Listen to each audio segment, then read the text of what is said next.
जहां कलेक्टरों की परफॉर्मेंस कुंडली तैयार सरकार कर रही है। 400 से ज्यादा पैरामीटर और सरकार की प्राथमिकता पर रेटिंग का आधार भी बनेगी। इसके साथ ही सभी विभागों से योजनाओं पर ऑनलाइन डेटा भी बुलवाया गया। अगले 2 महीने में पैरामीटर फिक्स होने के बाद हर महीने की परफॉर्मेंस रेटिंग आएगी। इसके साथ ही जहां एमपीएससी डीसी डेटा कलेक्ट करके तैयार रिपोर्ट की जाएगी, तो जहां परफॉर्मेंस कुंडली तैयार की जा रही है। इसके चलते 400 से ज्यादा पैरामीटर और सरकार की प्राथमिकता रेटिंग का आधार बनेगी। सभी विभागों से योजनाओं पर ऑनलाइन डेटा भी बुलवाया गया।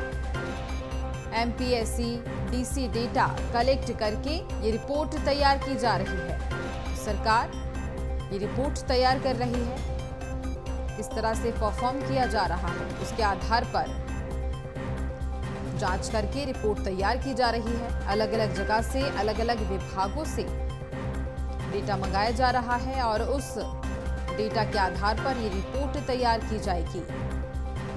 इस डेटा को ऑनलाइन तरीके से मंगाया जा रहा है। तो सभी कलेक्टरों की परफॉर्मेंस कुंडली सरकार तैयार कर रही है। किस तरह से कलेक्टर की परफॉर्मेंस है उसके आधार पर ये रिपोर्ट तैयार की जा रही है। और जहां ज्यादा पैरामीटर और सरकार की प्राथमिकता पर ये रेटिंग का आधार भी बनेगी। डेटा कलेक्ट किया जा रहा है और इसी डेटा के आधार पर ये रिपोर्ट तैयार की जाएगी। कलेक्टर की रिपोर्ट तैयार की जाएगी, जहां 400 से ज्यादा पैरामीटर और इसके साथ ही सरकार की प्राथमिकता रेटिंग का आधार भी बनेगी। ज्यादा जानकारी लेंगे सहयोगी मनोज राठौर से। मनोज जी, भोपाल कलेक्टरों को लेकर के जो भी परफॉर्मेंस उनकी है उसकी रिपोर्ट तैयार की जा रही है, इसको लेकर अपडेट दीजिए। बिल्कुल, मध्य प्रदेश में जितने जिलों के जो कलेक्टर हैं उनकी परफॉर्मेंस जो है वो आंकी जाती है सरकार के स्तर पे, और उसको हर महीने जो है मुख्यमंत्री डॉक्टर मोहन यादव खुद रिपोर्ट देखते हैं। और कई बार यही रिपोर्ट जो है वो तबादले का आधार जो है वो बनती है। और कलेक्टरों पर नज़र भी जो है सरकार के द्वारा लगातार रखी जाती है। उनकी परफॉर्मेंस की कुंडली एक तैयार की जाती है, जिसे उनका रिपोर्ट कार्ड भी हम कह सकते हैं। इस बार जो है पैमाना कसा गया है, यानी जो मापदंड है कसौटी पे खरे उतरने की, उसको जो है दायरे को बढ़ाते हुए 400 पैरामीटर बनाए गए हैं। इसके अलावा हर विभाग से उन विभागों से जुड़ी योजनाओं के संबंध में डाटा जिले के संबंध में जुटाने का काम किया जा रहा है। सरकार की प्राथमिकताओं को किस तरीके से जिला स्तर पे कलेक्टर पूरा करने का काम कर रहे हैं, उसका डाटा भी जो है जुटाया जा रहा है। और ये तमाम डाटा जो है एमपीएससी डीसी जो है वो कलेक्ट कर रहा है, और इसी के आधार पे पूरी रिपोर्ट तैयार की जाएगी। इससे पहले सीएम हेल्पलाइन हो या फिर समाधान ऑनलाइन हो, उसके जरिए ये डाटा तैयार करके जिले के कलेक्टर की परफॉर्मेंस रिपोर्ट तैयार की जाती थी। और उसी आधार पे जो है समीक्षा के दौरान मुख्यमंत्री डॉक्टर मोहन यादव कई बार कलेक्टरों को फटकार भी लगाते थे उनके कामों को लेकर, क्योंकि उस रिपोर्ट को आधार बनाया जाता है। लेकिन अब क्योंकि ये देखा गया था कि कई बार कई कलेक्टर ऐसे थे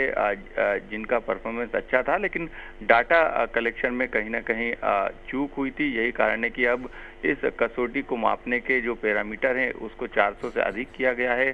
सरकार की प्राथमिकता को सर्वोपरि रखा गया है, और सभी विभागों से जो है योजना से जुड़े डाटा को इकट्ठा किया जा रहा है। तो अब कहीं चूक ना हो, इसको लेकर ये व्यवस्था पहले से ज्यादा मजबूत की जा रही है। और आने वाले 2 महीने के अंदर जो है इस पूरे पैरामीटर के तहत जो है हर जिले के कलेक्टर की रिपोर्ट तैयार की जाएगी। बिल्कुल, तो ये रिपोर्ट देखिए, इसको लेकर की रिपोर्ट मंगाई जा रही है अलग अलग विभागों से, अलग अलग योजनाओं को लेकर, तो इसकी शुरुआत हो चुकी है क्या? एमपीएससी डीसी जो है इस पर पूरा काम कर रहा है, तमाम डाटाओं को कलेक्ट कर रहा है, और कई जो पैरामीटर है उनको भी सरकार के स्तर पे बातचीत करके संभवतः और भी ज्यादा बढ़ाया जा सकता है। अभी 400 से अधिक है, इससे भी ज्यादा उनकी संख्या बढ़ाई जा सकती है। और इन पैरामीटर में जनता के प्रति जो है जिला प्रशासन का व्यवहार, उनके योजनाओं को कितना लागू जमीनी स्तर पे किया गया, महिला, किसान, ये तमाम जो फैक्टर हैं उनको इस पैरामीटर में रखा गया है। और हर महीने इसकी एक रिपोर्ट तैयार होगी। तो अब काम शुरू हो गया है। आने वाले 2 महीने के बाद जो है जो रिपोर्ट आएगी वो इसी पैरामीटर के आधार पे तैयार की जाएगी। बिल्कुल, तमाम जानकारी के लिए बहुत धन्यवाद मनोज जी।